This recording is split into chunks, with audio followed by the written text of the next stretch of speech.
I love this part where you guys fail. I noticed that there was a door at the far end of the corridor. I just ran to the door. And when I got to the door, then, and I'm noticing different timelines along, there was a label on it. It was almost like it was written that said Unity. I then stepped through. An artificial area created by human minds. Guidance comes from the broadest version of yourself, which is not just what's going on in your personality. When it comes to the psyche, those constraints are far less than we imagine. That's called metacognition, awareness on awareness.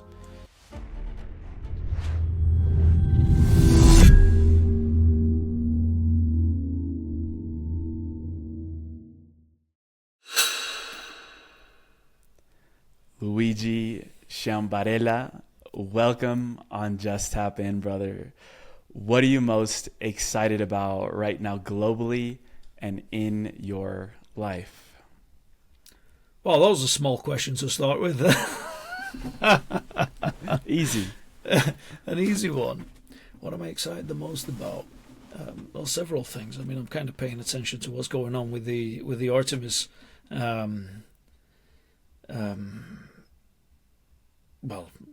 mission, or first parts, or second parts actually, because this is Artemis 2, isn't it? To see the best of humanity represented by what a collective spirit can do, and looking back at Earth, which I've done several times myself, as going out of body. It's an interesting reminder that everything that's beautiful and horrible happens on a blue dot in the distance, from the moon. and that means that there's always a choice, what energies we choose to lean into. And it's nice to see that some people are really leaning into the most immersive, productive, collective, loving choices. And that there is that part, because I think sometimes we can be kind of blindsided by the destructiveness and the ugly side of humanity, which often makes the news. I mean, that's why it's the news. So I'm excited to see the promise, the hopefulness that projects like this is not the only thing, but I mean, it just exemplifies that there is a side of humanity where there's a collective shared humanity that isn't maybe as fragmented and divided as we often see, and that excites me. And at an individual level, I can certainly tap into that energy space, but at an individual level, with the work that I've been doing with the Monroe Institute, with the therapy work, and just individually meditating for years, just seeing a development of an awareness of needing to do the inner work, to step up and be responsible for yourself. And as paradigm shift, that often can create like a chaos energy, and people start looking outside of themselves for sort of answers and structures and hope, and but in a sense of somebody to take care of me kind of way. But I think there's a growing awareness that can happen to some degree, and that's fine, but a lot of the big shifts will happen when individually we do the work, and then that starts to contribute to a collective field. So there's the macro and the micro in the answer there. We can come right off planet and look at it globally and beyond, and then we can also look at within the individual the sorts of changes that are taking place right now that are pretty exciting. So and I mean, me personally, I'm very excited to be involved in so many projects, meet so many wonderful people who are getting things out there and showing a different worldview, exemplifying a different worldview, not just showing like as in like telling people, oh, you've got to do the. I mean, they're living by example, and and it's a growing number of people that are living by example, that are visible. So yeah, there's lots to be excited about. And we were just together a few weeks ago at the Monroe Institute in Virginia, and you're really facilitating that space in such a beautiful way. You and I have had many, off-air conversations that have blown my mind wide open. Where I wanted to start today was, you refer to consciousness, the human consciousness, as a system, and that the system is currently evolving. Something is happening at the consciousness level. What have you perceived around that when you have gone into those spaces out of body, when you have tuned into the collective consciousness? What is going on right now at a collective level? Well, I mean, I can't answer for everyone. I can only see certain patterns that I've personally experienced, and then, maybe I start to see a small scale of that. When I started meditating with any degree of regularity and having lucid dreams and out-of-body experiences, we're talking about 19 years ago, something like that, that I started that process. Was it 19? No, more, about 23, right? There was very little that I could find. There were pockets, of course, the people have been interested in meditation for some time, but and the Monroe Institute itself has been going since the early 70s. So, I mean, stuff's there, but the visibility of it, the ubiquity of it was nothing like what it is right now. And when I started as a trainer, which was 16 years ago, likewise, it was about that, quiet, tricky to get people to come to programs. I ran weekend workshops with 4 people on them. It was really small stuff. And now when I look at what the Monroe Institute is doing, there's waiting lists for the rest of the year on our programs. They pretty much sold out a month ago, and we're trying to add more to the calendar, and that's pretty much anywhere. I run programs in England, and they're selling out just as much. There's a demand for people to connect with themselves, at a deeper level. So something just shifted collectively, and some of that has coincided with geopolitical issues. The loss of faith of external structures, especially patriarchal systems. The idea that there are structures that will look after you, and you get your job for life, and everything's taken care of beyond that. You just you play your role as the cog in the machine, and there's nothing wrong with being a cog in the machine, of course, but it's like that was the roles. Now you see that has been completely flipped on its head.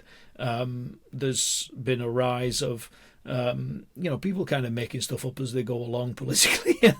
And I mean, I'm not taking a partisan position here at all. I mean, you just wait till the next 4 or 5 years, and then somebody will be accusing the previous one of not doing their jobs properly, and so on.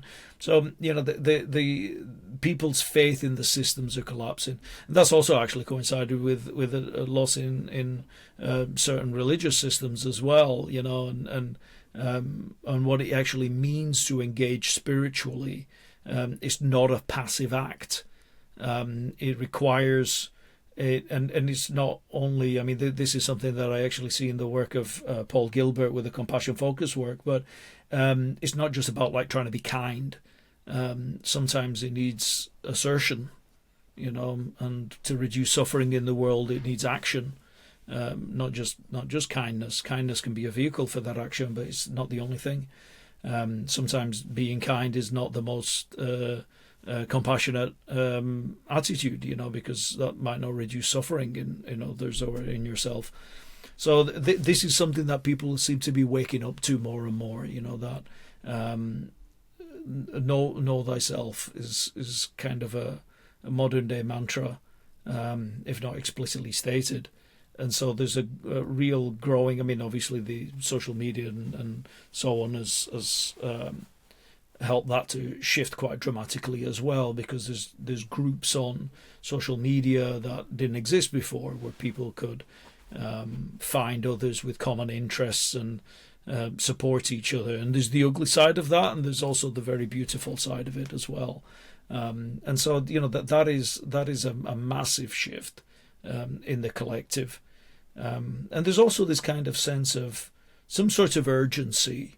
It's not a desperate urgency, although sometimes alarmist circles can turn it into a desperate urgency, but an urgency of like, we really have to buckle up our ideas and do something. That isn't just saying, hey, you do something, you fix this. We're coming out of the teenage years, stepping into adulthood. It's more about how can I contribute to something, and whether that means just my immediate environment or something bigger than that is for the individual to work out. It's not that there's a demand for everybody to be doing things on a global scale, and actually it's quite overwhelming for most. But just something more, that how can I leave the planet a little bit better than I found it?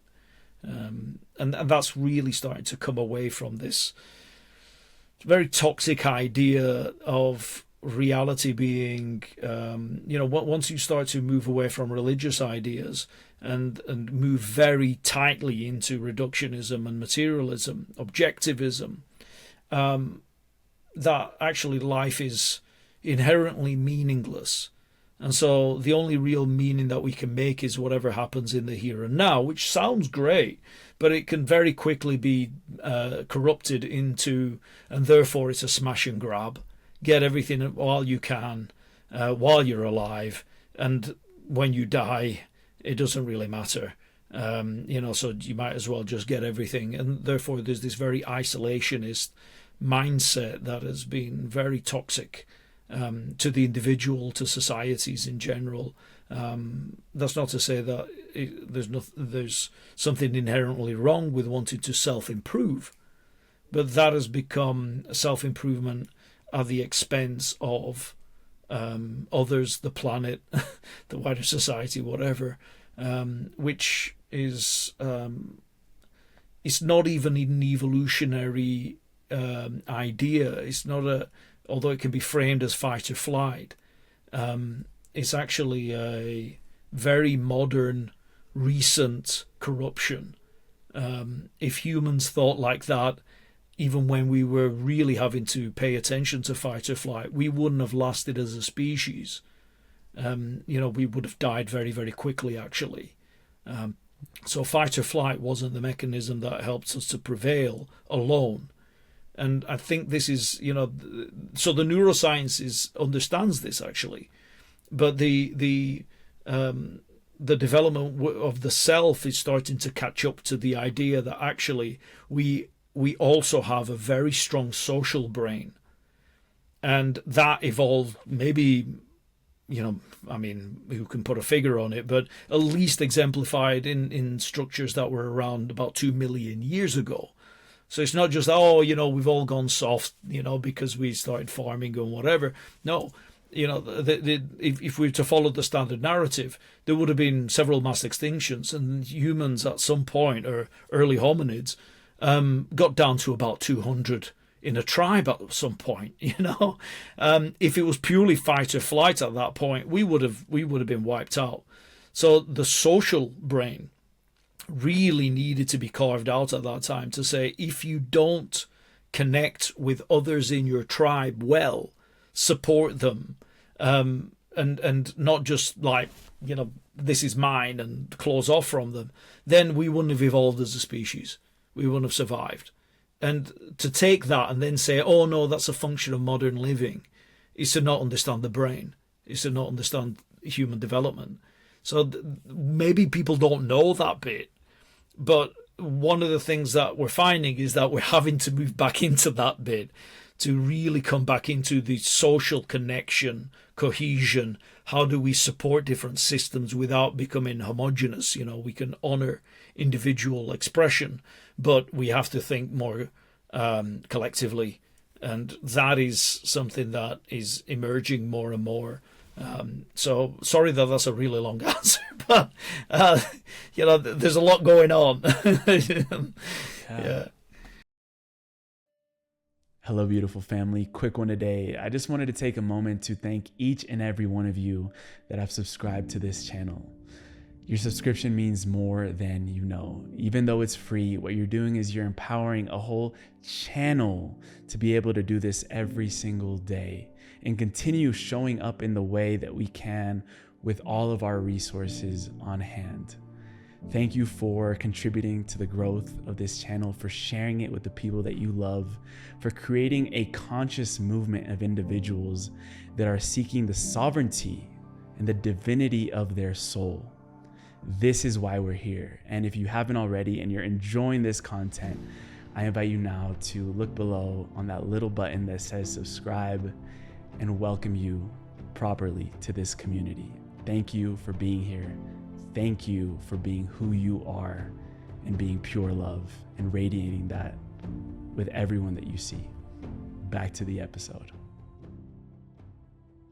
Yeah, one thing that's very powerful is that one thing that helps people unify is understanding that they're much more than their physical body, which is like the statement of the Monroe Institute. One thing that I've realized is Robert Monroe, when he spontaneously started having these out-of-body experiences, he had that moment of like, what is happening to me? Like going around in his first book, Journeys Out of the Body, kind of being like, WTF am I seeing?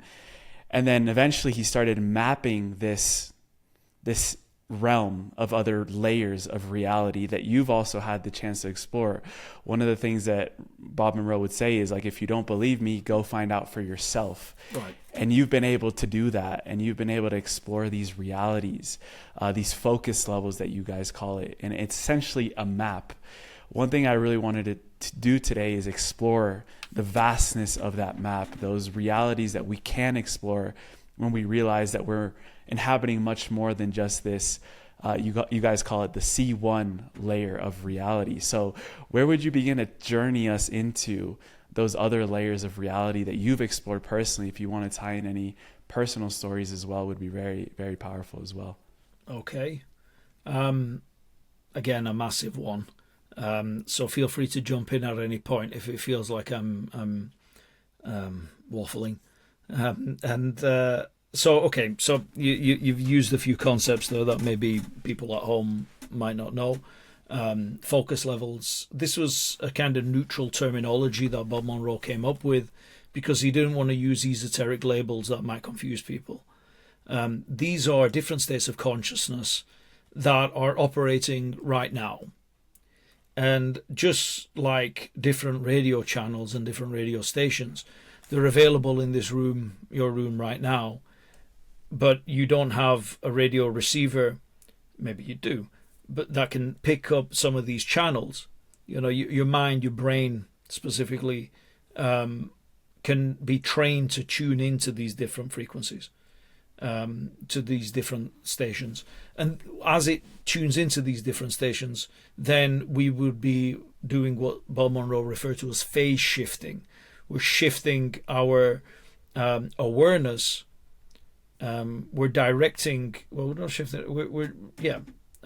We're shifting our perspective within consciousness, and that perspective shift is like changing different channels on a radio receiver. So right now, we are tuned into this channel, physical matter reality. At Monroe, we call it C1 consciousness, consciousness 1. Because it's what we're used to. But we're not always here. And I mean, the obvious times that we're not here is when we're asleep, right? You know, you're just not tuned into C1 consciousness. You're out for the count. Some people, 8 hours is average-ish, So for some people, that's 7 hours. Some people, that's 10 hours, whatever. You're not connected to C1 consciousness.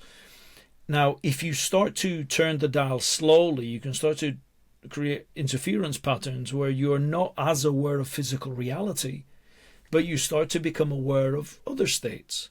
And again, we're used to this. We do this every time we daydream. We're not paying so much attention to physical reality. We're somewhere else. Now, that doesn't necessarily mean that you're fully present in that somewhere else. That's why it's a daydream. But you can be driving a car and also be in La La Land at the same time. But if something comes in, you will be right back in the room, and therefore you respond back in C1 consciousness, and then everything becomes habitual again, and you drift back into La La Land. But the states of consciousness that Bob Monroe started to map and call the focus levels and give them numbers. And the numbers don't mean that one is better than the other, or focus 10, mind awake, body asleep is like 9 better than C1 or whatever. They were just neutral labels. The first one that he found was that he could get into a state of mind awake, body asleep. This could be full-on sleep paralysis, so where the body really can't move and your mind's alert. Some people experience that, either dropping into or coming out of sleep. But others can train to do this just by moving the body image into the background, not thinking about the physical senses. And then the mind is free to wander, and where would it like to explore? So Bob Monroe did his out-of-body work from Focus 10 primarily. That didn't mean that he was limited by it, but it was a good starting point. Get into a mind away, body asleep state, and from there go and explore other realities. This one included, but from a different perspective. Connecting with an energy body and going and exploring. And then there's other ones that we cover in Gateway, like the expanded awareness state of Focus 12, which is even more subtle and symbolic, metaphorical. And then we get into Focus 15, which is like a beyond time state. Time operates very, very differently in Focus 15. It's a potentiality. And then 21, which is a bridge to other realities like non-physical realities. So it's easier to initiate communication maybe with those that have never been physical, or those that had been physical at some point and are no longer physical. And then there's other focus levels that follow on from that, but that's kind of where we stop at Gateway. And these are, states that, some people click into more readily than others. And maybe you've had the experiences. I mean, obviously I know you have, but a repeat offender of the Gateway program, you've done it twice now.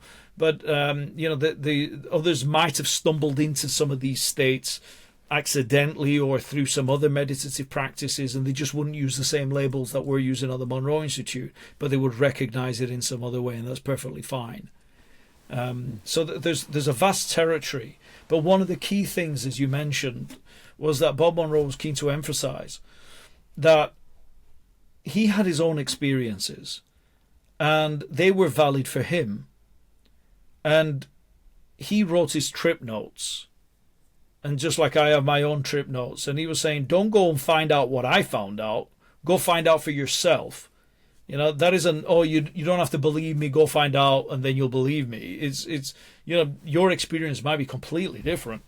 But the chances are you'll experience something if you leave yourself open to receive. And just engage with the tools, and we use sound technology, Monroe Sound Science, and the methodology at the Institute that helps you to get into particular brainwave states that are conducive to being able to access these states more readily. So learning to turn the radio dial more effectively. Beautifully said. And also I wanted to explore a little bit more of that vast territory. You and I have never gone here before. I want to take you to focus level 34, 35. A state of connection with beings that Bob Monroe called the council or the assembly. The gathering. Yeah. Higher intelligences observing Earth in these times of change. Yeah. When you've gone to those focus levels, what have you experienced? I've gone twice. And once on purpose, once by accident. Well, once actually, there's a trainer, Andrea Berger, who's just a wonderful being. She's definitely not of this planet. Some people are very obviously not first timers and not first timers of this planet, and she's definitely from another planetary system. Amazing being, and she put together a meditation which was specifically about the gathering, and I really didn't think anything of this meditation. I remember suddenly finding myself in a really vast territory. It was like something out of Star Wars. So there's two versions of that, which I'll tell you the second one afterwards. The first version was this huge I've not told anyone about this, by the way, on the podcast. So don't make it too weird on the cut. This huge craft, and I couldn't see outside it. But you know, like how like in Star Wars, there's these kind of huge, like open areas, maybe with like a walkway and then nothing. Well, I could see that there's like the walls were very far away from me. I mean, I can't even put figures on the distance. But I could make out that there were like beings inside. So what I thought were like panels were just full of beings, and like these pod-like structures.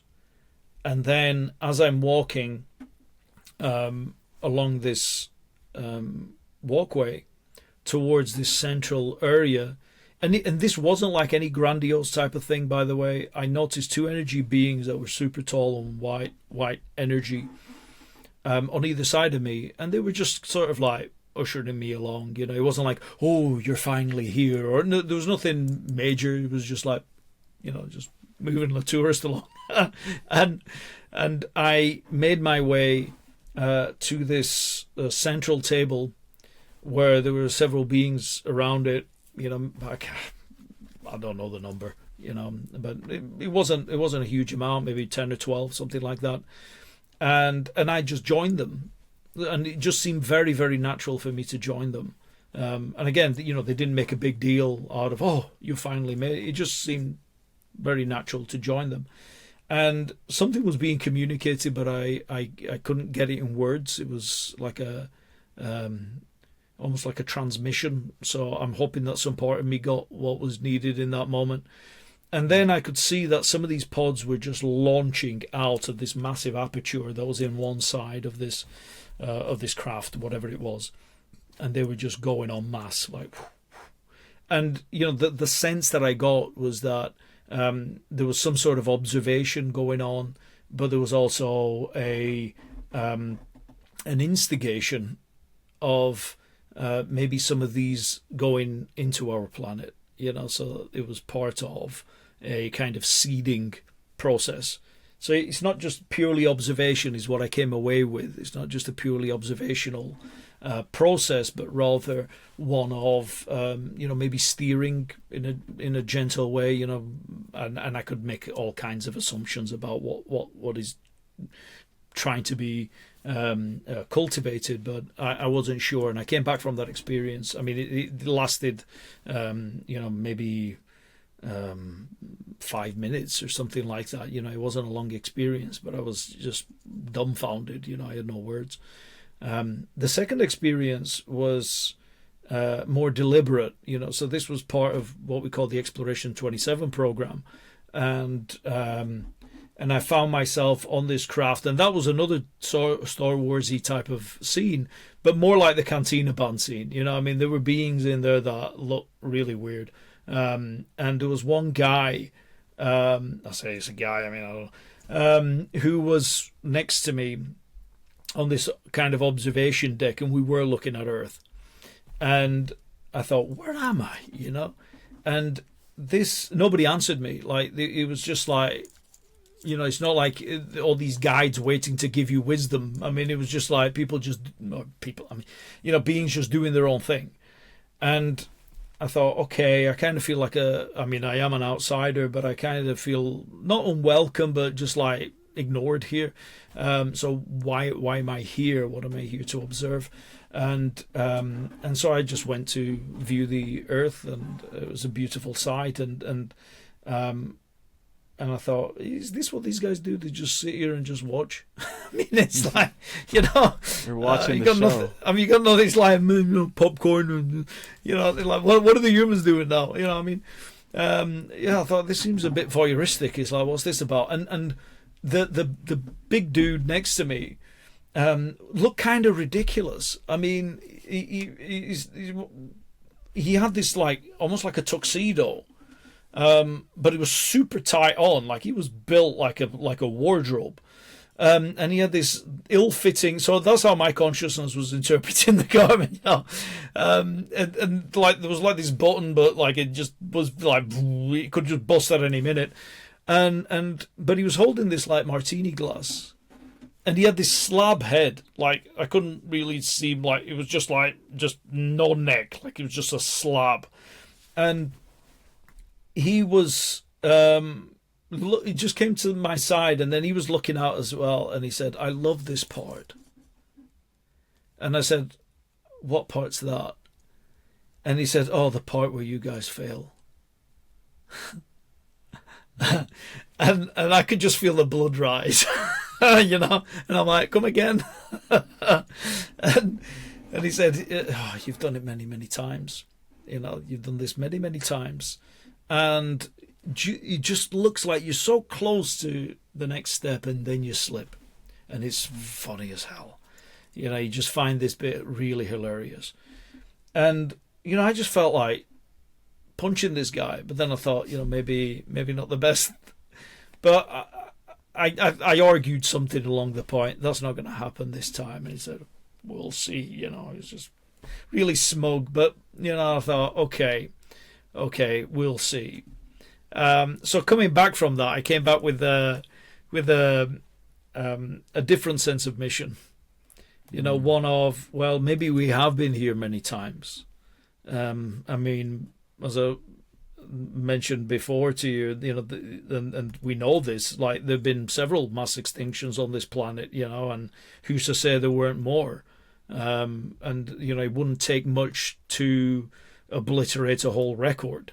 And I mean, you can look into that as much as you want, with other theories and so on, in terms of civilizations that might have been advanced and then regressed in some way, whether it's some natural or man-made cataclysm, who knows. But this was the implication there.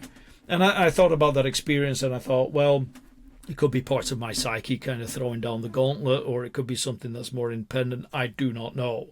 Were you out of body? Yeah. Oh, yeah, very, very clearly so, yeah. I mean, I could absolutely feel my presence in that space. It wasn't, like most of the time when I'm out of body, I'm kind of bilocating. I'm aware to some degree of my body in the bed or in the chair that I'm meditating on, and I can make small adjustments and then lean into the experience more. These states aren't that absolute. It is possible to be in multiple places at once. Just like the daydreaming, driving the car, and you can go back to it. But this was, I had no sense of my physical body at all in that experience. Same with the previous one that I talked about with the walkway. So these were kind of like two different types of gathering experiences, where I don't know whether it's the same craft or territory is the way my consciousness interprets it. I don't know. But one of them was kind of more mission focused, and the other one was more observer, voyeur kind of vibe. And then I kind of thought, well, if there's all these beings around the planet observing this, then if they're not helping, if they're not particularly interested in maybe helping humanity to make a step shift, then I mean, it's just a TV show for them. But I think some of them do have an interest, but remains to be seen, in terms of how much that is a direct influence. It could be an energetic influence. So I know that my role is just to deal with the day-to-day and be receptive. And but it's stuck in my mind, the second interaction, which was about the regressing, because that happened some time ago, and there wasn't the sort of chaos energy that's around right now. And so it's not like it was all right a few weeks ago and you say, oh well, of course there's wars going on and they're blatantly obvious. I mean, this was at a time of relative quiet, nothing imminently saying that, hey, we're on a minute to midnight or anything like that. So there wasn't anything pressing, because I keep very extensive notes, and have been doing for those 23 years. I keep a daily journal, a dream journal in particular. There wasn't anything going on that kind of was happening around that time that would have fed into that kind of narrative. But, I mean, obviously the psyche can give you anything, so I'm not holding it too tightly, but, it was just an interesting observation. One of the things that we cover a lot in Gateway is this sense that guidance surrounds everyone. And we can even look into this non-physical guidance that is present throughout our life, even if we're not aware of it. Can you tune into that aspect of the non-physical guidance that maybe you've had personally, you've seen other people receive in very crucial, pivotal moments in their life, and how to maybe deepen that relationship to that guidance even more? That's a great question. Guidance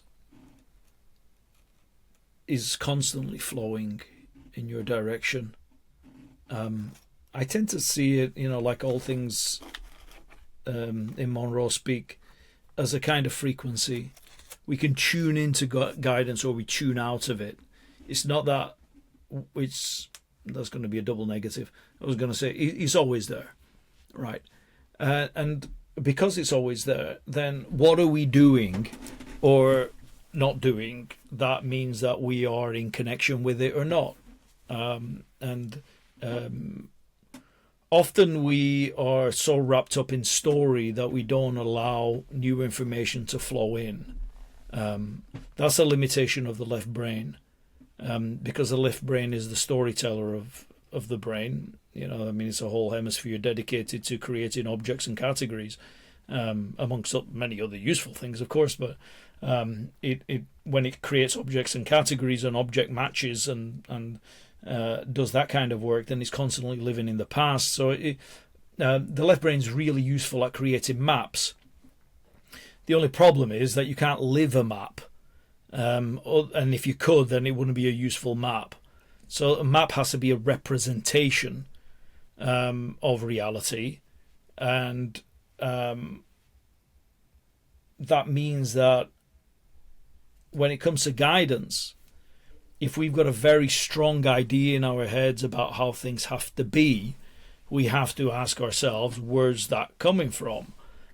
Is it some sort of conditioned story? And if it is, then we're trying to live the map. And therefore we look for information that confirms where we are on the map. And that's what we typically refer to as confirmation bias in psychology, right? So you discount what's not on the map and you only confirm what's on the map. And so that then means that there's going to be lots of information that could be flowing towards you, but you just don't recognize. And guidance works like that. Guidance is implication as well. It's not telling you what to do and what's the best thing for you necessarily. It's usually kind of indicating maybe where you spent a lot of your time, and maybe you might want to look at some other things because you could learn something new about yourself, about others, and so on. This, so look over here. And you go, oh, well, now that I look over here, that isn't better than that. And it wasn't trying to get you to do that. It was just trying to say, well, have you tried looking over here? Now that you've looked over here, now you have a choice to go back to that thing. But before you didn't have a choice. You just assumed that was better and you just stayed with that. And so it doesn't, so it doesn't necessarily mean that it always leads to absolutely new things. It can lead to you reappraising something that you're doing in your day-to-day life in light of new information that is, to the contrary even. And so, there's several sort of psychologists and psychotherapists actually who talked about variants of this kind of idea of guidance, and they wouldn't have used those terms at all. But the idea that I like is actually one that Fritz Perls used a lot, which was to do with polarities. I mean, obviously Carl Jung did as well in Polarities, but he used the magnet analogy, and then McGill-Christ also took the magnet analogy and various others. And so the idea here is that in order to know more about yourself, you need to understand the polarities in your mind. And we have polarities, preferences. We have ideas of good and bad. or even good and evil, depending on what your conditioning is and the religious makeup and so on. What's right and wrong, and rich and poor, and you name it. There's polarities everywhere, and there's degrees within that. And what tends to happen is that because our left brain thinking is so conceptual and tightly conceptual, it tries to take shortcuts and it object matches. And so if it encounters a situation, it says, okay, well, this looks like something from the past, therefore that's that. And without really spending time with whatever the new situation is, it'll just immediately pigeonhole it. So, this is good and this is bad, end of story. This is tasty, this is not, end of story, because of maybe past experiences and whatever. So one of the things that the Gestalt therapists were saying is that if you really don't know how to span the spectrum, then you'll always make an alien of somebody who's got an opposite opinion to where you are. And that's not to say that you always have to be, super kind and whatever. You can have boundaries and assertiveness and whatever else. But if you can't understand how somebody walks along the polarity, then you can't empathize with them, because you can't get into the mode of thinking of like, well, I wonder how that person got over to that position. So within your own psyche, we do this with ourselves, and we think of ourselves as a type of person because this is who we think we're supposed to be, and that can come from various conditions that we pick up on often before the age of 3. But the guidance will just say, well, have you tried exploring this bit and maybe this bit and this bit? And if you don't do it in your waking state, you'll get it in your dream world. So you'll have nightmares. Yeah, that guidance. Where does that guidance come from? Yeah. Well, it's a great question. Does it? Because sometimes people experience it as like an external being, an external source. There's other entities, other helpers, and so on, guardian angels. I mean, you name it. The metaphors shift, and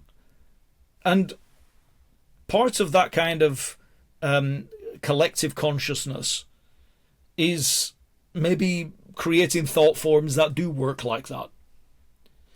But the majority of guidance that we receive is coming from what we often refer to at Monroe as the total self. In other words, it's you, but it's not your personality.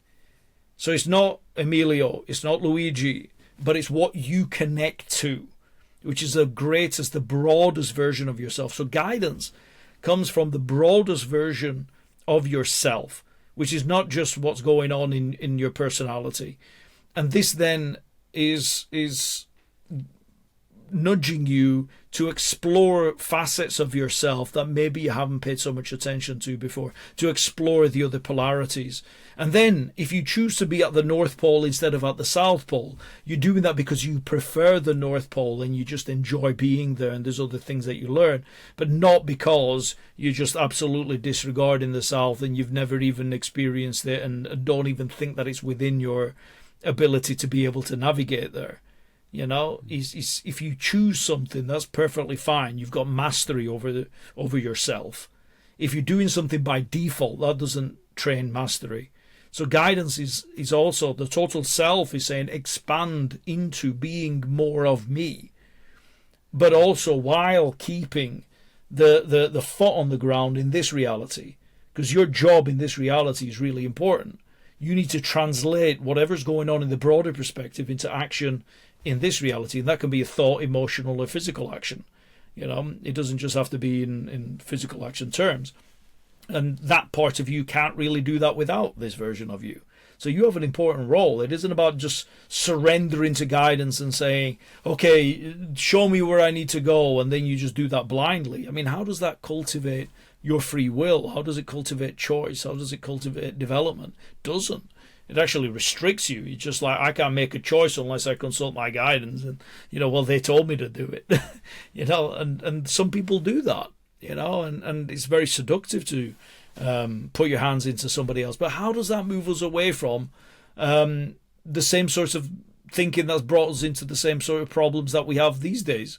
We just follow blindly somebody's ideas, and sometimes that's okay. They've got nice ideas for the population. Others don't give a crap, and they're doing it all for themselves, and we follow those ideas blindly. I mean, how is that cultivating any different the approach to discernment, to making choices, to developing yourself in any way? And so the with guidance, like where it comes from, I think it can play both games, inner and outer, which ultimately is the same place. But even when we're encountering it as an outer, there is some level of you that can connect with that as a part of yourself, but it's not your personality. So it would come across as being like Luigi meeting somebody, but at the collective level, we're all one. So it's that kind of you talking to yourself, but it's not Emilio and it's not Luigi. Yeah. One thing that really struck me that you said during our Gateway program was that this work really teaches you how to die. And if we were to go to focus level 27, for example, it's this reception center for rest and recuperation where initially souls go to after their physical reality experience. But I also heard that it's an artificial area created by human minds. Yep. So in what ways, first of all, do you see that this work is helping teach people how to die, and then where they're actually going into after those experiences? Mm-hmm. Yeah, great question. God, you've got some good questions, Emilio. You've done this before. 300 times only. 300 times, yeah, great questions.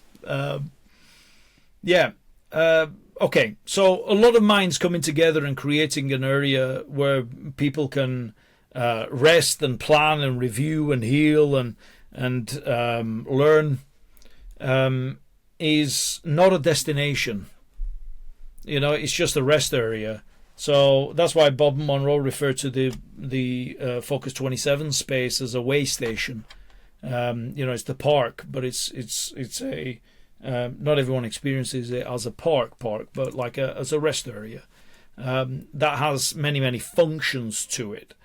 And these types of territories are useful because they are less restrictive than maybe some of the belief territories that we can get into if we hold very tightly particular beliefs while we're in the physical, and then we die with those beliefs.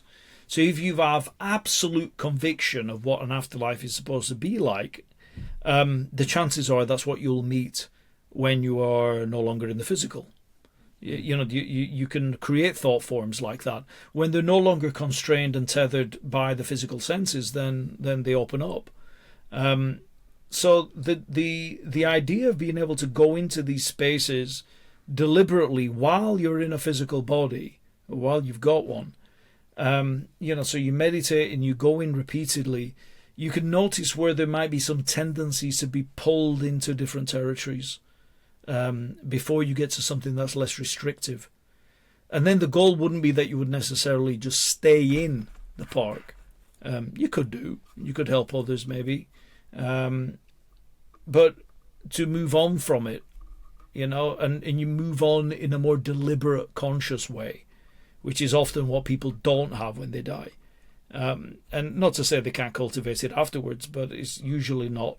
And I mean, you see this in several religious systems and belief systems which are aware of concepts like reincarnation.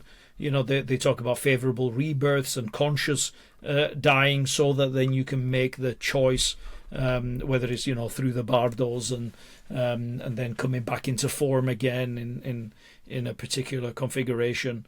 These are ways of training the mind in while you have a physical body, so that you can be a lot more deliberate in what you navigate between lives, and as well as obviously while you still got a physical body.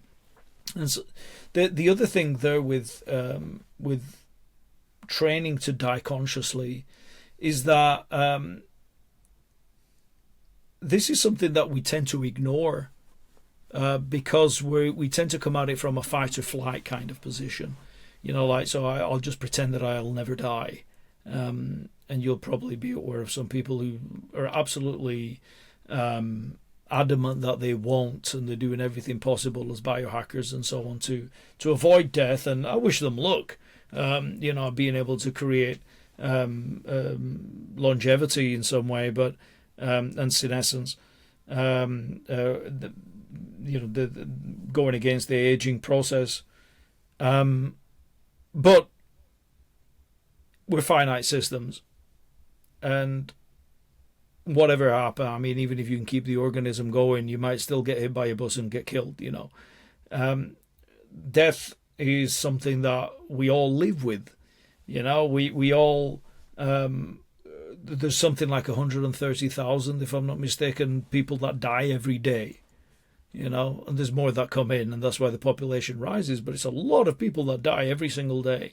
That's a lot of people as well who die unconsciously, that they might not have any particular plan, and that's okay, but if you want to kind of just have a little bit of steering and smooth out the ride a little bit, then maybe it would be useful to and I mean smooth out the ride before you get there, because like when typically, and you see this in the near-death literature and videos and whatever else, when people have had near-death experiences, typically when people get to the other side, they're fine.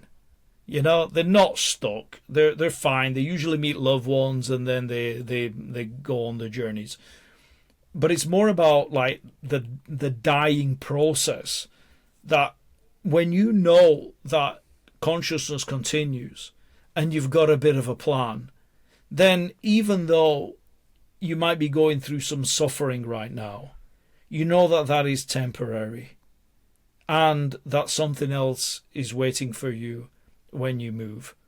And if you know how to dip out, then maybe you can make that transition even smoother, so you can choose when to duck out. And Bob Monroe worked with Elizabeth Kubler-Ross, who you may know was kind of a pioneer in the whole hospice movement. So she wrote the book on death and dying, had her own experiences with the Monroe Institute and with Bob, and put together a series that would help people who were terminally ill and their caregivers.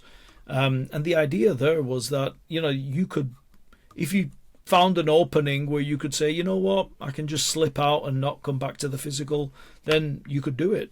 And once upon a time, there would be people in various wisdom traditions. I mean, you'd hear stories of Native Americans who would have the parties, and then they would go and they wouldn't die because of the cold or anything. They would just find the bodies, maybe an hour or two later, died peacefully out in the wilderness, after having celebrated with the rest of their people, And you see versions of this in different cultures around the world as well. People were so intuitive because they weren't ignoring death.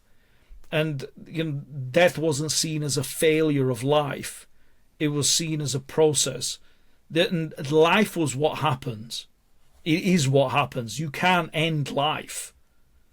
Life is life.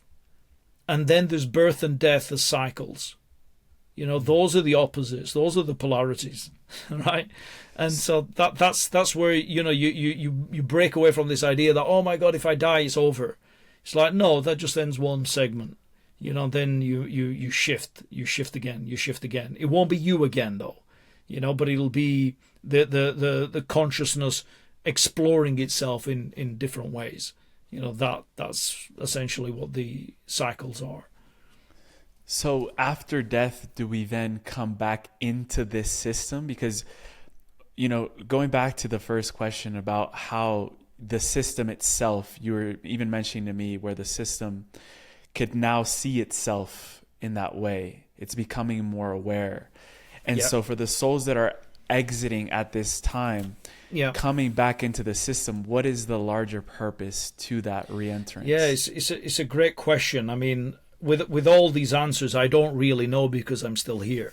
I can only share my trip notes and my assumptions, and they might be wrong, and we might do a podcast in 5 years and I'll have totally different ideas. But just where I am right now, The first experience with the gathering is an example of what you're talking about. Beings coming back into the system. And, so I'm thinking, well, are those people who've exited the system, got some new information, and are coming back in? Could be. You can come back into the system. And very often, and Bob Monroe talked about this, he said very often people come back into the system because they're kind of addicted to it. They come back in because they just really like and are seduced by elements of this system. So they come in unconsciously.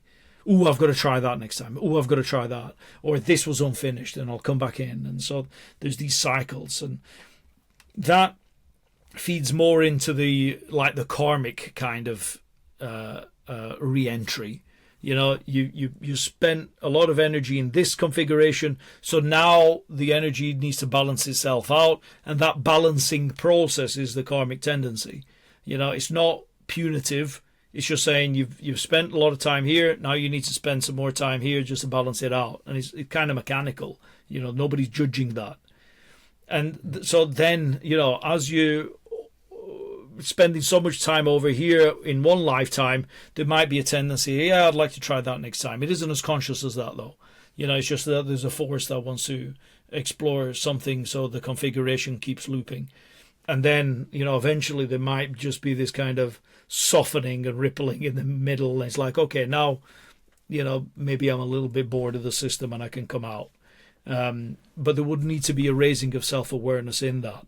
Now, what I was talking about with the idea of consciousness evolving is, it's not exclusively my idea at all. If you want to have a very elegant version of it, go see the work of Tim Freke, Freke, who's a philosopher friend of mine and has articulated this beautifully.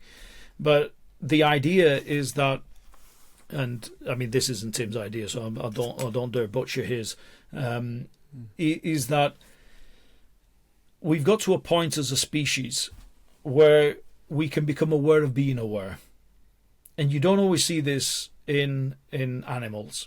Maybe you might see it like in some of those experiments where they put like a red dot on a chimp's head and in the mirror they're touching it. So they must be aware of themselves in some way. But, a predator eating a prey doesn't think, tomorrow I think I might try vegetables. I might go vegetarian tomorrow. They don't do that. They'll always be out for the hunt. That's just what, there's a sense of being a fox, and fox does fox things. And it's very unlikely that they'll wake up one day and think, I need a career change. So that level of self-awareness. Dye my fur today. Yeah, just I'm just going to put on some merch, some extra foliage. We probably come up with more fox accessories than foxes have, right? So that's we should sell it to them. We're missing a trick. Let's sell to the foxes. I don't know what currency we'd want off them. But anyway, this is not how they're thinking. But humans are. We're self-reflective. Not everybody, but we're working on it. That actually. The conditions that you come into this reality with aren't static. Yeah, there's certain limitations of my biology that says that, I think I told you at the retreat, I did a DNA test, and one of the things that I found quite funny was that I've got sprinter genes. Total waste of, just why, want to just knock on out. But let's assume that I came into this reality and was aware of those sprinter genes and had a whole setup around me that was supporting me being a sprinter. I probably could have been a damn good sprinter, right?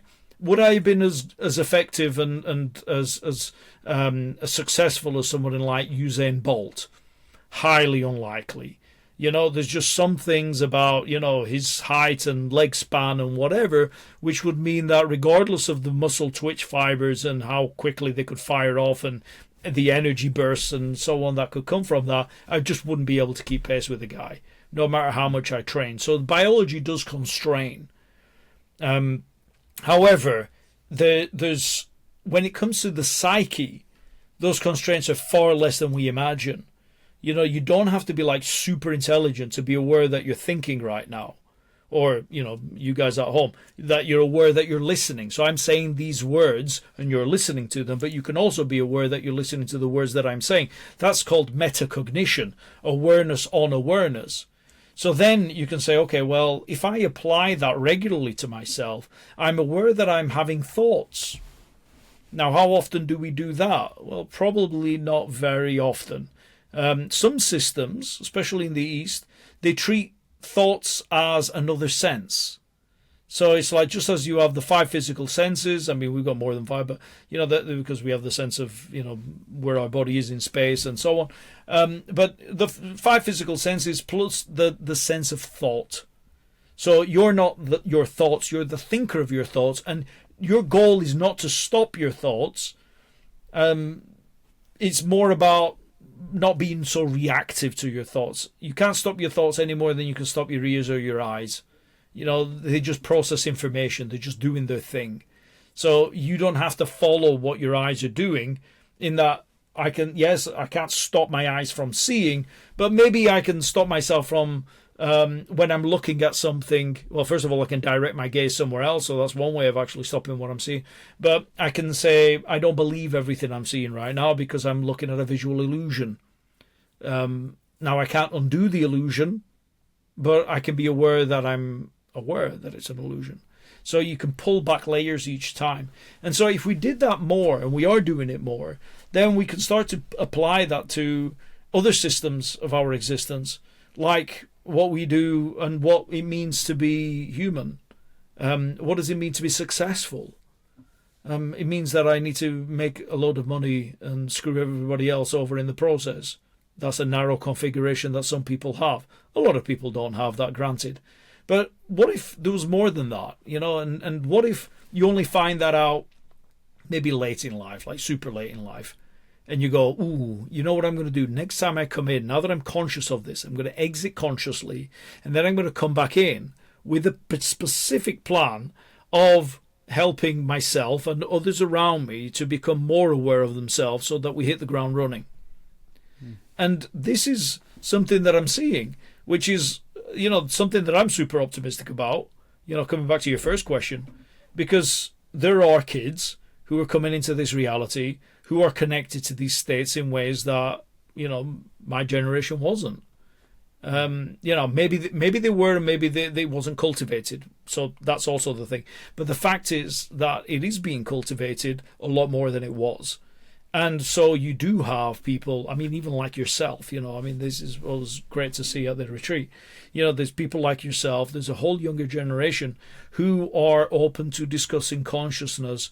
And it's not just like it's a fad, cool thing. It's like, this is something really important. Just like you work on your physical body, you work on your mental and emotional body, your spiritual body. There's something worth exploring here. And that the standard materialist paradigm is in its death throes. It really is.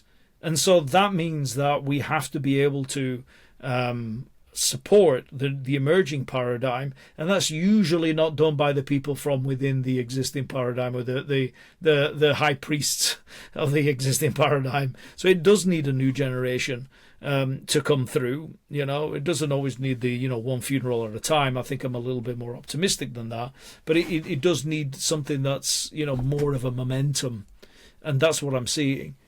So there is definitely a shift, and it's a growing number of self-aware individuals, and if they're not completely self-aware, they're at least trying to become more self-aware by engaging with more meditative tools and doing the inner work, and then connecting with others, sharing that with others, creating community, all of that is and you can do it in a very individualized way, don't get me wrong, but it's something that is very much more visible than was present in my generation, for instance. Beautifully said. And one thing I wanted to explore as well is when the CIA, the Central Intelligence Agency, became interested in Monroe's methodologies, What do you feel that they were seeing the value in this work, and how they were maybe applying it in their own ways, and why they were getting interested in all of this? I mean, that's also a good question, and is quite low. So there's two elements to that, which is, it wasn't primarily the CIA, but the Army. But, the documents were in possession of the CIA, and therefore that's where the declassified document was released and so on. For intelligence agencies and for an army, it's to get the upper hand and on the enemy, to have a strategic advantage. And these tools can be used for that. People have been using for millennia these states for creativity. That's a strategic advantage over anybody else around you. You might not be thinking, I want to come up with an invention, but it's like, how do I improve my situation? You go into a different state of consciousness, you get the broader perspective, the guidance, and therefore then you can apply that in this reality. And the ones who could do that more successfully were more successful, and therefore they were more likely to survive and reproduce and care for the community better or whatever else. So they were rewarded accordingly. So the idea of using expanded states of consciousness for an advantage is built into our history, and that's fine. But here you have a situation where it was primarily for psychic spying. Finding out that during the Cold War, essentially, that the Russians had a psychic spying program, and they were trying to enhance certain abilities in order to get an advantage. And as ridiculous as at the time the American counterparts found this, there was a very serious question, which was, well, if it's true, then how are we protecting ourselves from this? Because, we really have to consider the possibility that they might be successful. And so what are we doing just in case? It's bull. It's total bull. But if it's true, what are we doing? And so they started their own psychic spying program. And this was a small operation to start with, and then it started to expand. And it started to identify people, like, where do you begin? Well, you try to find any researchers who are already doing any sort of studies into psychic ability. They came across the work of Stanford Research Institute, Russell Targ and Hal Potov, who came up with a protocol for remote viewing, which was essentially clairvoyance with a very tight protocol around it, so that the experimenters and the subjects being tested were blind to the target, so they didn't know what they were being tested on. So there wasn't the indication of bias or another mechanism of telepathy or something like that at play. And they trained army personnel using those procedures. And they started with people who maybe had served in the field, who, statistically speaking, had lived longer than they were expected to. And they thought, okay, well, who seems to be naturally lucky? And you start with the lucky people, because maybe they've got some sort of natural intuition that's heightened relative to the population. And they started to work with those. And at Monroe, we've got Joe McMoneagle, who was like the number one remote viewer that this army program started with. So he was like the CIA number one remote viewer. Therefore, we've still been teaching remote viewing as per the original protocol that Joe teaches on the mountain at Monroe. But we're not using it for psychic spying. We're training people to be able to remote view for all kinds of reasons, mostly not to spy on the Russians, but mostly to just show that you can get information at a distance, that consciousness is it's non-local. It's not just confined to mechanical processes within the brain, and that information can be accessed anywhere, any when. And as long as we have some sort of address to that piece of information, usually by the reference that we give the target in the envelope, then somebody can gather information about it, precise information that is beyond chance, and that can be trained. So this was where the CIA Army kind of involvement came in, and what they're doing with that kind of information now, I'm not sure whether they're still doing stuff. You'll have to ask Joe. But, most likely. Yeah. Among other abilities, can you tell us how it is possible to bend a spoon with our mind? Well, I mean, you're always handling the object. So I've not personally done it with purely mind over matter. And so I'll tell you what I've experienced when I've done it. When I first found out about this, I'll cut the story short, but when I first found out about this, I thought this is bull and parlor tricks. And I wasn't interested at all, actually. Even though people would rave about it at Monroe, I was not that I thought that they were being disingenuous at Monroe, but I'm a hypnopsychotherapist, and with hypnosis, sometimes people can get into such deep trance states, even with their eyes open, that they can create a berserker mode. That they don't know how much force they're putting on something. There's examples of a grandma lifting a car up to, save a grandkid or something in a crisis. Just incredible feats of physical strength that from unexpected sources. People able to hold on to a ledge for hours at a time. For survival needs and whatever. It's like, where's this energy come from? That. So I thought maybe they're not aware that they're going into a kind of berserker mode. So when they bend the spoon or the fork, they've done it physically, but they just aren't aware of it. So there's a disconnect. That's the mechanism that I thought was happening, and I'm not completely dismissing that mechanism in some cases either. I think that still happens, but I'm also aware of the other mechanism, which is that I felt it soften in my hand. And it's not heat. It just felt like the fork or the spoon was just turning to some sort of like plasticine. And I could just apply a loop manipulation, very little pressure applied. So yes, I'm using my hands, but the twist that I'm putting is like I'm twisting a piece of paper. It's not... it's not like, because even with berserker mode, you'd expect to see like stress marks, indentations in the hand, something, your knuckles going white, but that's not what happens. And the other thing is that the fork or spoon doesn't have any stress marks on it. So I was able to bend a plastic fork that was super brittle. I think I told you about this.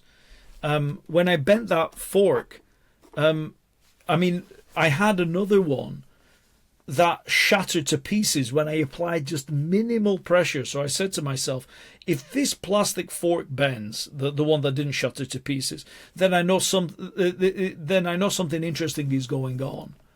If it bends, something interesting is going on. And it bent, and I did that after I bent a couple of metal things. Then I went to the plastic one and I put a twist in it. And then I started to bend some of the tines of the fork. Now, those would be super, super brittle. And the third one snapped, and that's when I stopped. So my excitement then, it set. And I was like, okay, I'm going to leave it. So what's happening there? I have no idea. What happens, though, is, for me, is that there's a moment where I really have to get into connection with it. There isn't, it's not quite like... just remember that there is no spoon. It's not quite like the kid in the Matrix who's creeping everyone out, right? And then you look at it and it kind of loops over and then it flips back. It's not that there is no spoon and there's no everything. That wasn't quite my thinking, but it's rather actually it's all one. And just like in a dream, when I'm in a lucid dream, when I know that I'm dreaming and I want to create something, I have to lean into the state and become one with it for that kind of manifestation work to take place. So if I want to make a cup appear, I lean into, if I'm playing the game of being separate from the state, then it's really hard to do that.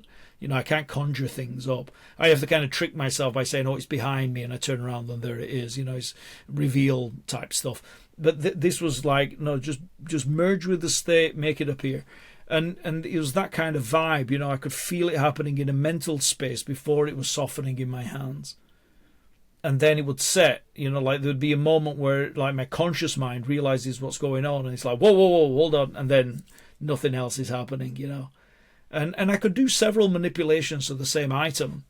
You know, I could like bend a fork or a spoon, and then the following time I'd teach the program, I could pick that up and add more stuff to it. You know, and then it would stop, and each time it would be like, no, this is as far as I'm going today. And it'd be strange having this almost like a conversation with the fork or a spoon. It would just say, yeah, I'm going to do a bit more today. And you think, I'm talking to a fork. But that's what happens. Why I don't know. But what it says to me is it really speaks to belief systems that we think, I mean, everything is a process. There are no things, actually. Everything is a process. And some processes are faster than others. So we're relatively fast because, you know, at best, we have somewhere between 80 to 100 years, you know, if we've done really well. And we're gone. But, you know, my glass has a process that outlives that as long as someone doesn't smash it. So this will probably hold its shape much longer than I will. However, give this millennia, you know, maybe not even, and it won't look like this at all. Actually, everything here won't look like this at all. So everything is a process. If you don't believe that, then just leave your house alone for several months and see what happens. You know, without any heating on, you know, it'll just rot, you know, entropy. So this is, you know, the if everything's a process, then when we think of something as a thing, that's an idea. And it's a very persistent idea because, you know, things are quite seductive. You know, we like to think of ourselves as a thing. That's why we don't like to think of ourselves as someone who can perish. You know, so we avoid the idea of death. It's just illogical. We can't compute it.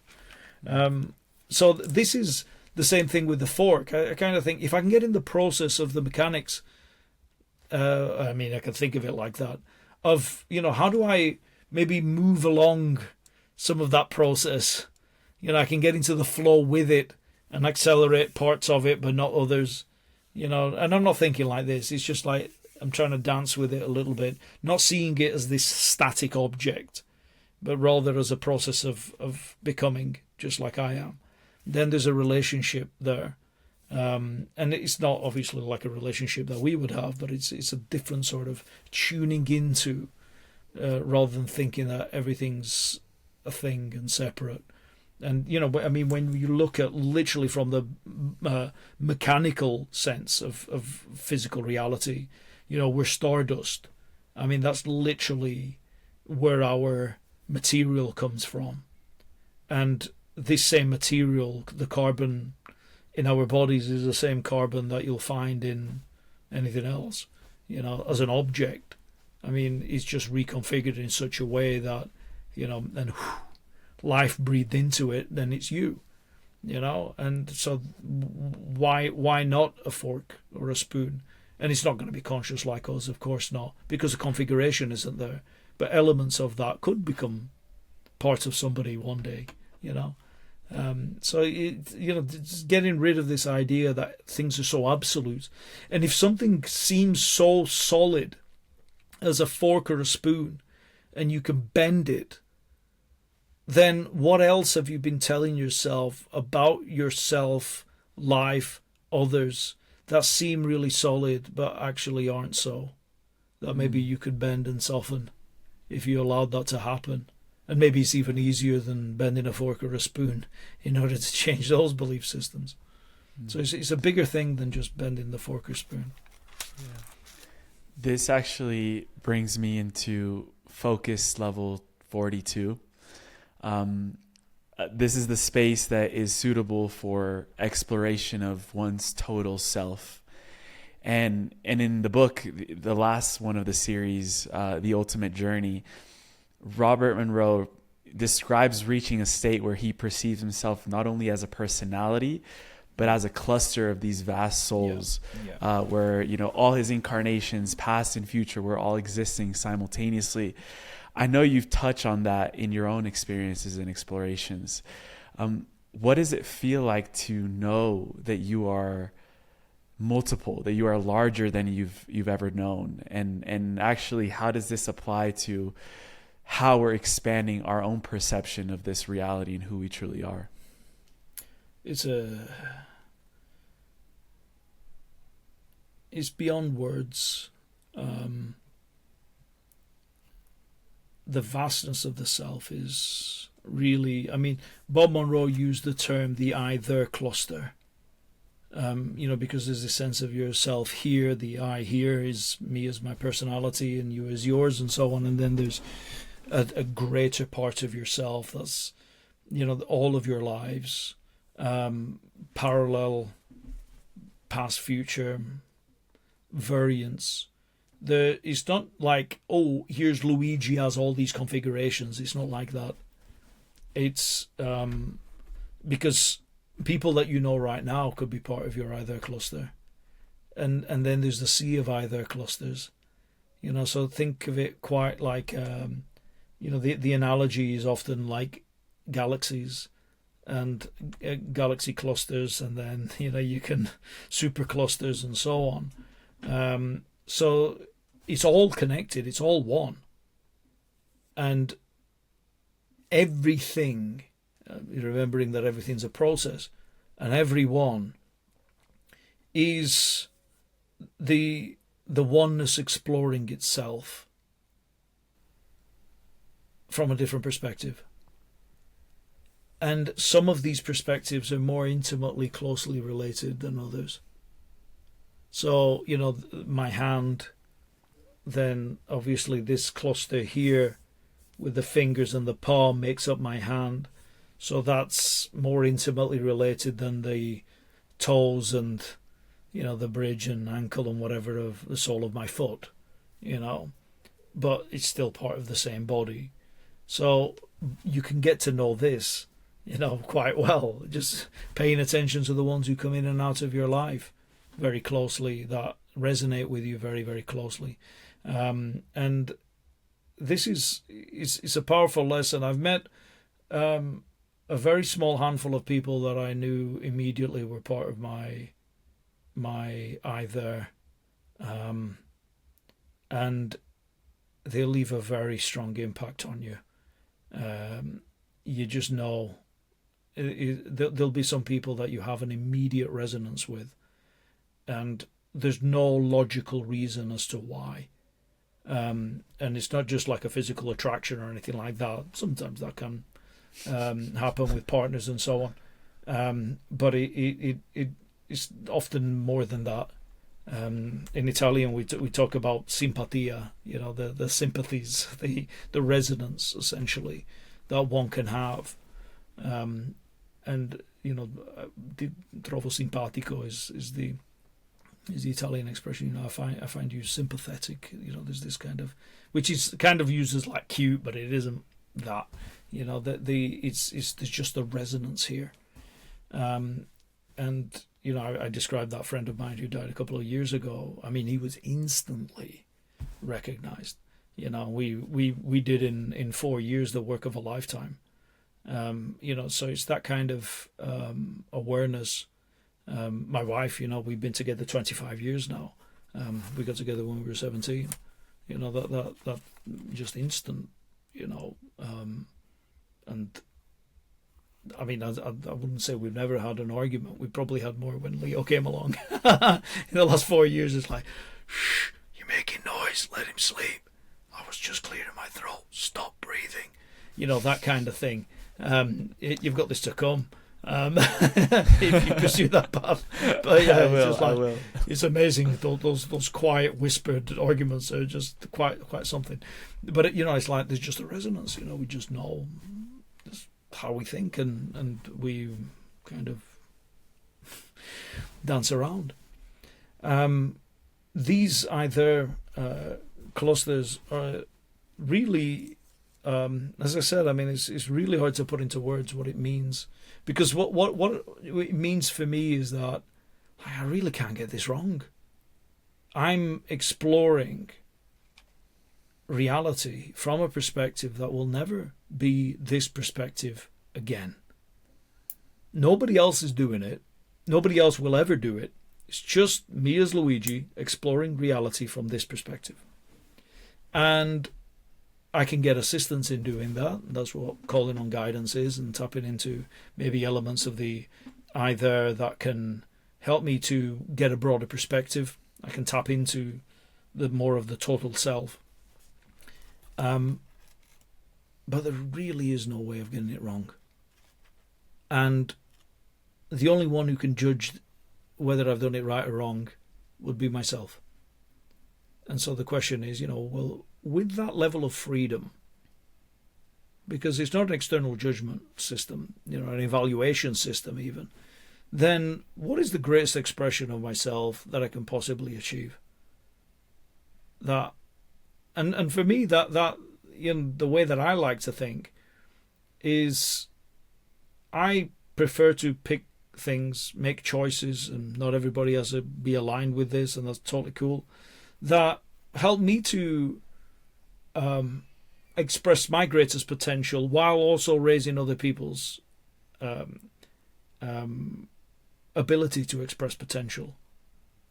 And that to me seems like a fun game.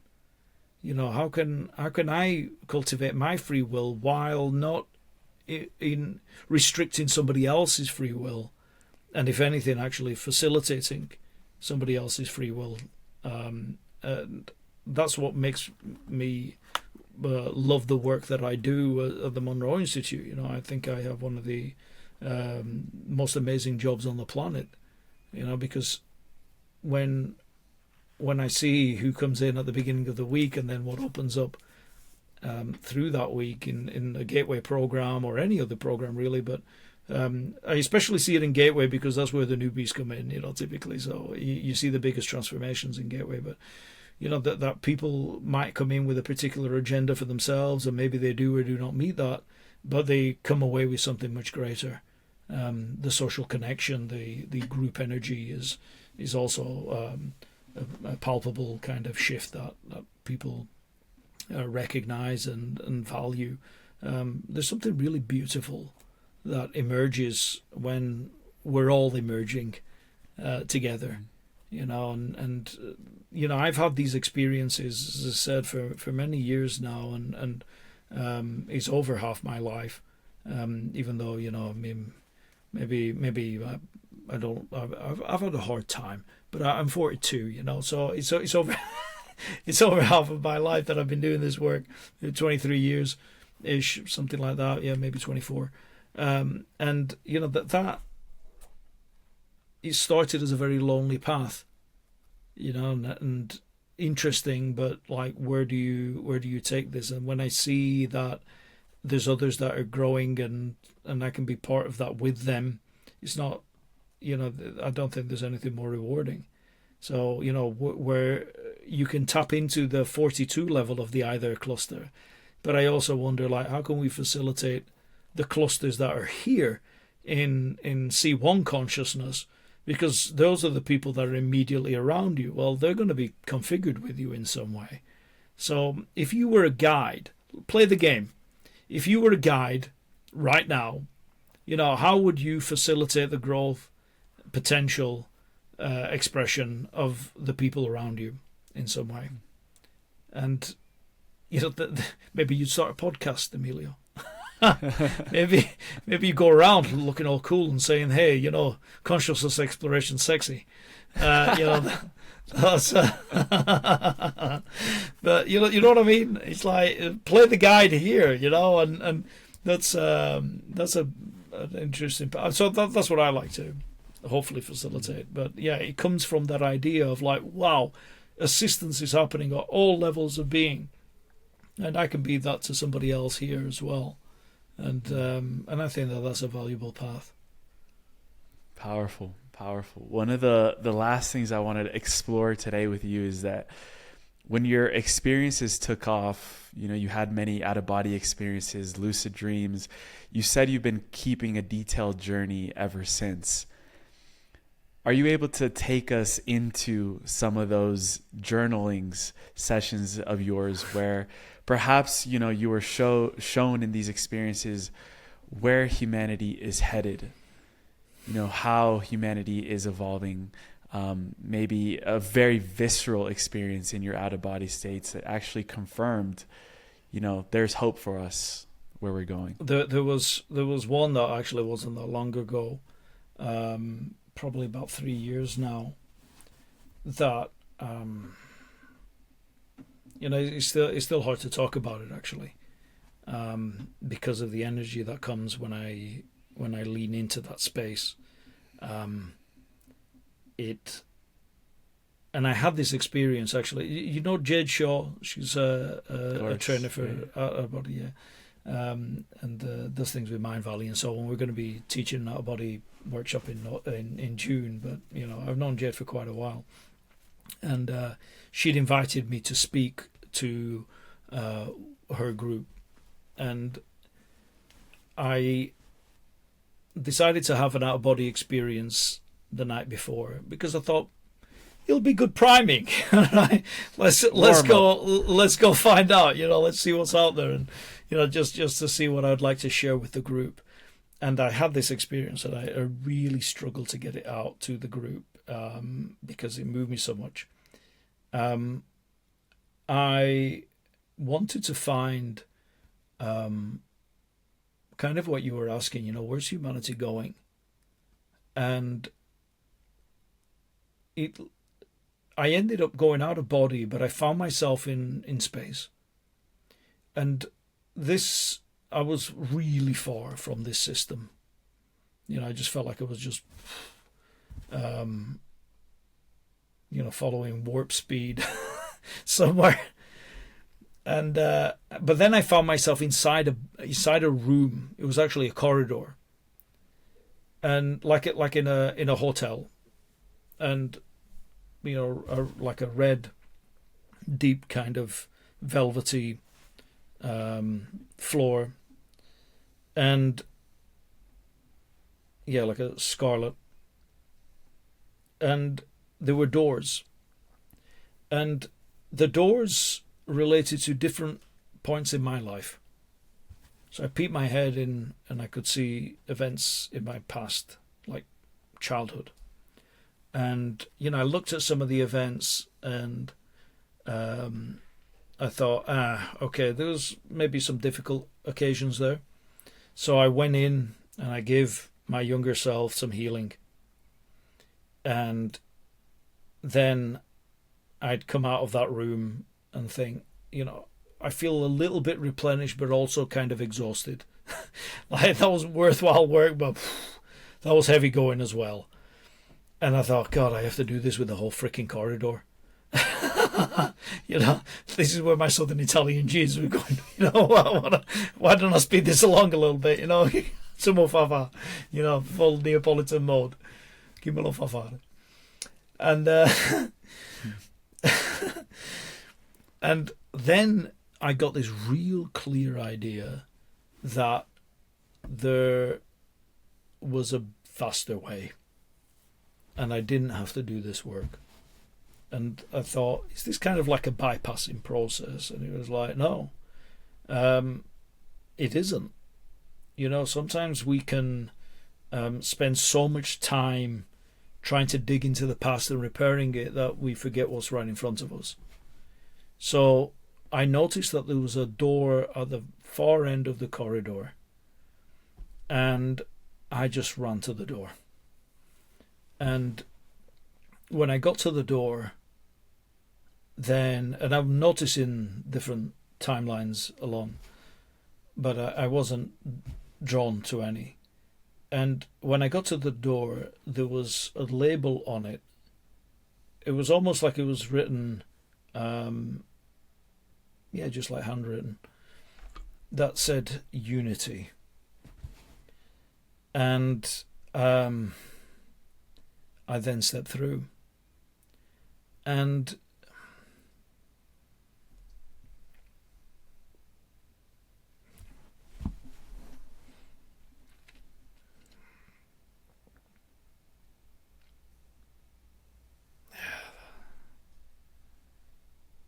everything dissolved.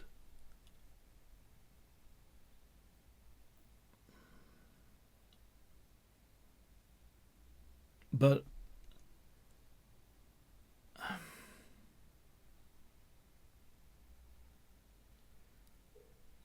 there was just such a beautiful sense of love. It was the largest, most expanded I'd had ever been. The sense of self that I have now was not there. It wasn't that at all. It was, when we say everything is one, it sounds like an amorphous, boring blob. Everything's one. It's like, well, I don't want it to be. I want it to be differentiated and interesting. Surely it's interesting in differentiation. And that's true from one perspective. From the one perspective. From one perspective, everything is held, and when we talk about potentiality, it doesn't do justice to what that feeling is. It's pure unconditionality. There's something that came out of that which was really hard for me to sit with afterwards, which was, I think, something that I also shared in a Gateway, which was that from that oneness, from that unity, everything is one. That means that all the things that we think are beautiful and atrocious are one. It all dissolves in that. Not that it merges, it just... And everything's permitted. Everything is expression from that oneness. And so actually, how can you have good and evil? They're expressions. Just perspectives in one. If you hold a perspective, then there's the polarity shift, and therefore there's the alienation, but not from the position of the oneness. It's not, there's no one doing anything to anybody from the oneness perspective. So it's a totally far out alien mindset, it's just not something that we can possibly comprehend as characters in the game. But what it showed me, where's humanity headed?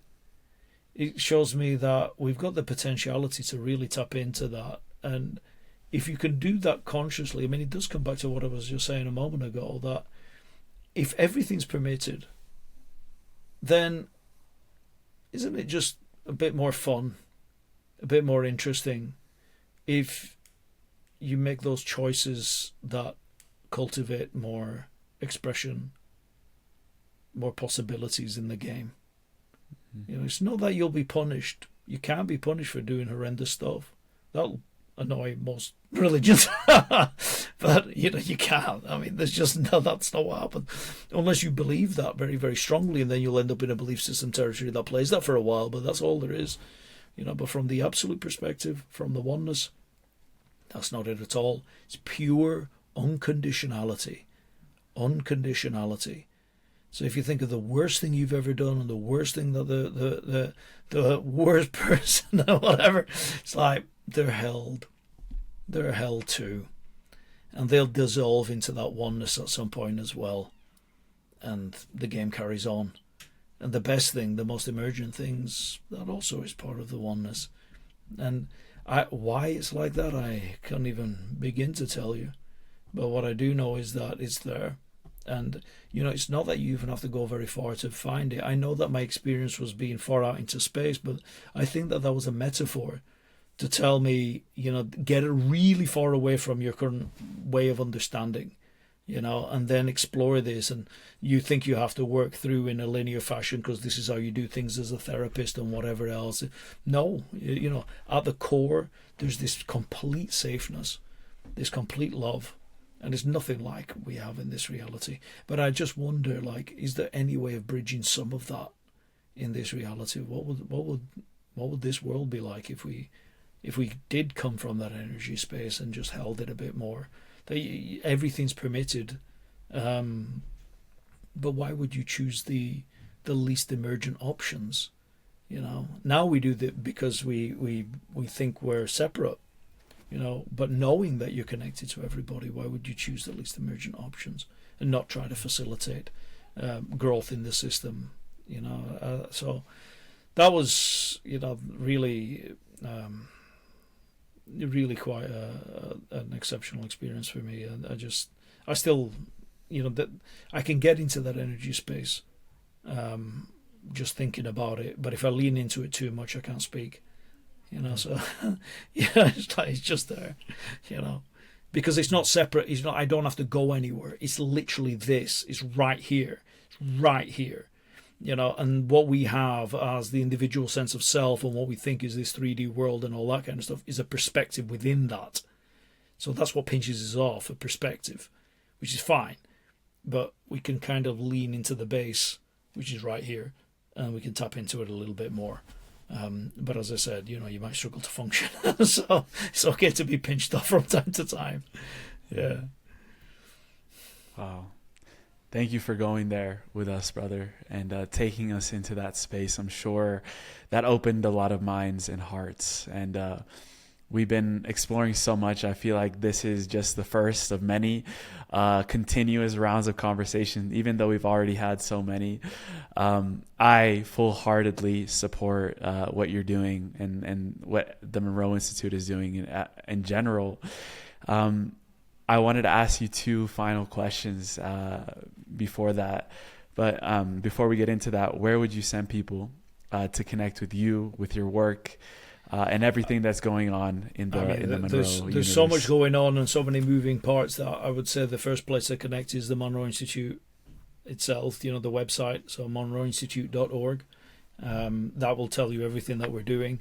I'm involved as the chief R&D officer, so I'm busy with research primarily, but also teaching programs. So if anybody wants to connect, just find me on the website and drop me a message. That's the beautiful first place. Mm-hmm. And we were also mentioning Gateway, and I know you guys are completely booked for the rest of the year, but you actually just released the online version of Gateway. We did. Which I've actually been doing since I got back. Awesome. I've done a few meditations with my girlfriend, and we've been having an amazing time, reviewing everything. And so I'm going to drop the link to the online Gateway, which is even as immersive as being there in the flesh. So we'll drop that in for anyone that feels the call to go deeper with Monroe. And so thank you for creating that, and actually also now committing to the research, because I feel like that's what's going to allow this work to go into the mainstream even further. First question I had for you here as we end off, you're carrying a legacy, essentially. This is a continuation of a legacy that one man seeded, a few decades ago. If Robert Monroe's life left humanity one enduring instruction, what do you believe it is? Be curious. That's what drove Bob in the first place. Curiosity. It's what's sending people back to the moon, right? It's curiosity. Other people can have other agendas on top of that.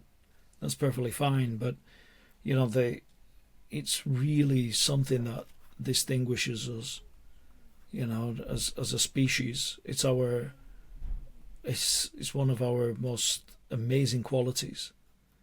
that we have a spirit of exploration, a curiosity that gets us past fear and limitation. Bob was quite afraid when he had his first experiences. I mean, you talked about journeys out of the body. Half of the book is him being terrified of stuff that he encountered out of body, and yet his curiosity drove him. He was like, what is this state? And if I'm having these experiences, then, or other people having these experiences, can other people have these experiences? What can we find out about this space? And that led to so many things. So, be open to your experience and being curious, knowing that it's safe, actually. That there have been thousands upon thousands of people that have come before you. So you're absolutely right. It is a legacy. There have been so many people who have been to the Monroe Institute and engaged with the tools. It's in the millions. These are pioneers. You're parts of that. And what we're bringing through is something that, not only honors that legacy, but takes it into directions that it couldn't have known, because consciousness is evolving and you're at the forefront. So get involved, stick the headphones on, listen to some stuff, and share it. Share it with others, and build those communities. And what Bob Monroe really, he said, we are more than our physical bodies. And beyond that, it's for you to explore. But if the game isn't just fight or flight, then, and it's not only about physical survival, then how many things have you been doing up to now that were really only geared around that, or primarily geared about that? And then what would you like to do instead? So yeah, look after that to some degree, but don't make it only about that. And what would you like to cultivate? So this is, really what I think is enduring of Bob, the curiosity, the spirit of adventure, noticing the fears and giving yourself a hug and carrying on anyway, and building a community out of that. That's what drives me, and that's why I resonate so much with this work and this legacy, and continuing it in my own way. This last question I have for you is kind of a two-part. The first part is, what question have you never been asked before about this work that you wish someone would ask you?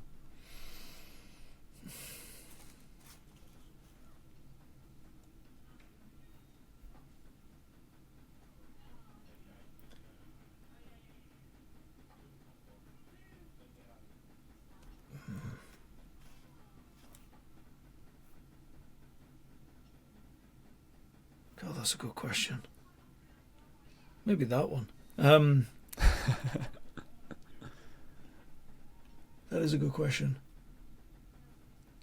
What people don't tend to ask me about is typically how, and I know it kind of sounds a little bit weird because there are variants on this question, but like, how does connection to these other states of consciousness really help you in your day-to-day life?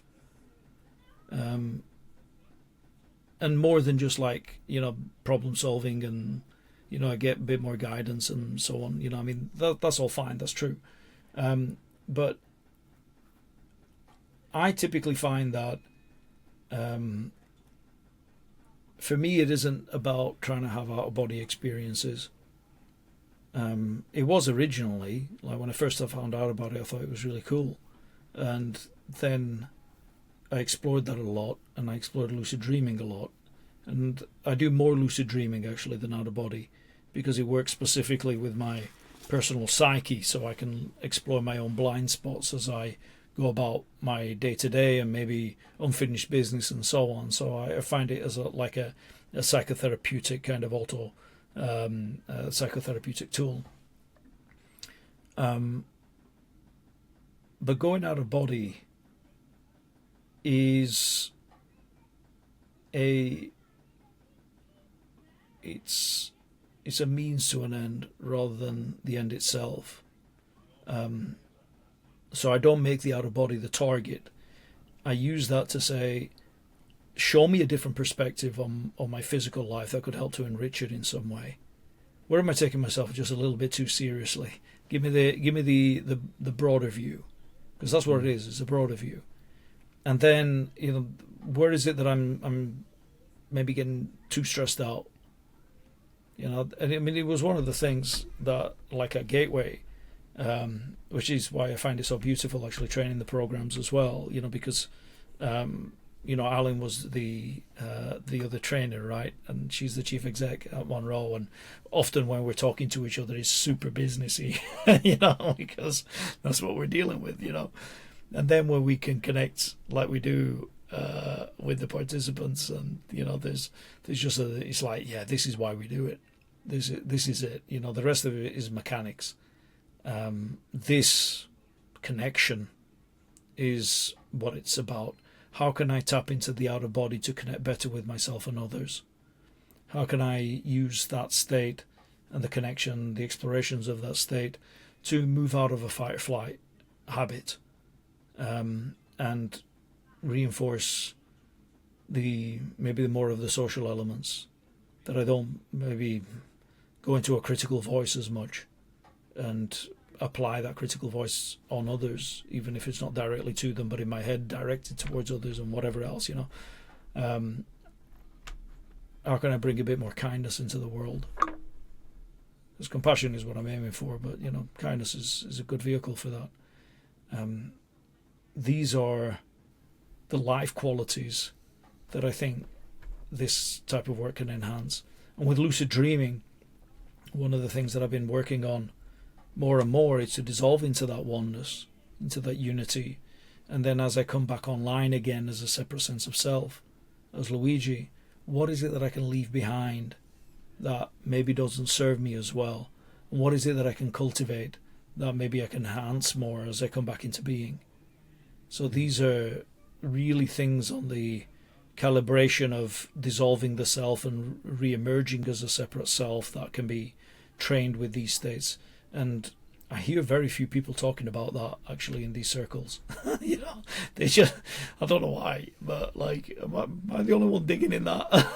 But, certainly not. But, it's just really interesting. Like, I just find that a really curious thing to get into, that maybe I can be an optimized version of the self when I come back online. Why do we go to sleep and wake up as the same character every day?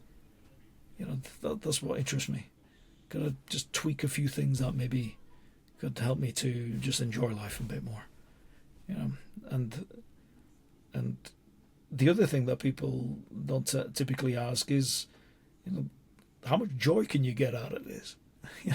Everyone's trying to be so serious with exploring outer body and these other states, and I think there is certainly merit in being serious to a degree, but I really like to have fun.